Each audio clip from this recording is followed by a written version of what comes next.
మంగళసూత్రం విషయంలో చాలామంది చేసే పొరపాటు ఏంటో ఇప్పుడు తెలుసుకుందాము. ఇవి నేను ఎవరిని కించపరచడానికి చెప్పడం లేదండి, మీరు కూడా కొద్దిగా ఆలోచించండి. మనం గుడికి వెళ్ళినప్పుడు కానీ, లేదా ఎవరైనా పూజకు పిలిస్తే వాళ్ళ ఇంటికి వెళ్ళినప్పుడు కానీ, వారు మంగళసూత్రాలకు పెట్టుకోవడానికి పసుపు కుంకుమలు అనేవి మనకు ఇస్తారు. అలాంటి సమయంలో మనం మంగళసూత్రాలను బయటకు తీసి అందరికీ కనబడేలా మనం పసుపు రాసి బొట్టు పెట్టుకుంటూ ఉంటాం. అలా ఎప్పుడూ కూడా చేయకూడదు. ఎందుకంటే మంగళసూత్రాలను పరుల కంట పడనీయకూడదు.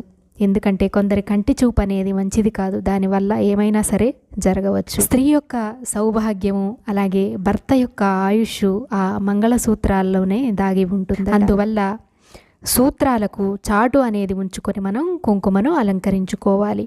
కొందరు మంగళసూత్రాల్లో పిన్నీసులు లాంటివి పెట్టుకుంటూ ఉంటారు. అలా చేయడం వలన భర్త ఆయుష్ అనేది హరించుకుపోతుందట. మరికొందరైతే పెళ్ళిళ్ళలో లేకపోతే ఫంక్షన్లలో తప్ప మెడలో మంగళసూత్రాలను వేసుకొని